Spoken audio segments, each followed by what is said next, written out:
আসসালামু আলাইকুম। আশা করি সবাই ভালো আছেন। আমরাও আল্লাহর রহমতে ভালো আছি। আমি এখানে রান্না করছি, আপনারা দেখে চিনতে পারছেন কি না জানি না। এটা হচ্ছে কোয়েল পাখির ডিম।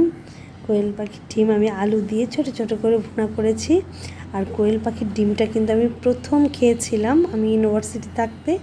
তো আমার কাছে খুব অবাক লেগেছিল, তখন আমি চিনতাম না।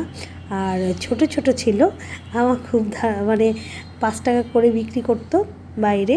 তো আমি একটা খেয়েছিলাম, খেয়ে দেখি একদম ডিমের মতো, আমার খুবই ভালো লেগেছিল। আর এখন তো এটা প্রচুর পরিমাণে আনা হয় বাসায়। আর কোয়েল পাখির ডিম দিয়ে নুডলস রান্না করলাম, আর এই নুডলসটাই রাইফাকে টিফিনে দিয়ে দিব।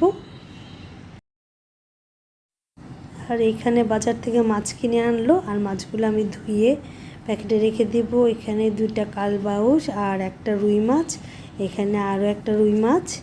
আর এখানে গরুর মাংস, 7 কেজি গরুর মাংস একদম ধুয়ে বক্স বক্স করে রেখে দিব। গরুর মাংসগুলো কিছুটা বক্স, কিছুটা পলিথিনের মধ্যে করে 7টা প্যাকেট করে রাখলাম, 1 কেজি করে। আর এখানে দুধ দিলাম ওদেরকে খাওয়ার জন্য। আর বাজার থেকে কিছু দারুচিনি নিয়ে এসেছিলো, এগুলো আমি ছোট ছোট করে ভেঙে বক্সে রেখে দিব যাতে রান্না করার সময় খুব সুবিধা হয়। আর আজকে আমি রাইফাকে কিন্তু নিজের হাতে খেতে দিয়েছি।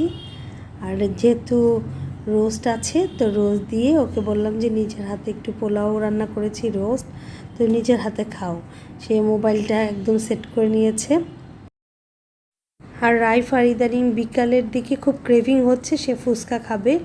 একদিন হয়তো বাবাকে বলছে ফুচকা এনে দাও, একদিন দাদা ভাইকে, আগের দিন দাদা ভাইয়ের কাছে ফুচকা খেয়েছে, এখন বাবাকে বলছে আরও বেশি করে ফুচকা আনো, কম হয়ে গিয়েছিল। আর এখন ফুচকা খাচ্ছে। আজকের মতো এখানেই বিদায় নিচ্ছি। সবাই ভালো থাকবেন, সুস্থ থাকবেন, আমার চ্যানেলটি সাবস্ক্রাইব করবেন। আল্লাহ হাফেজ।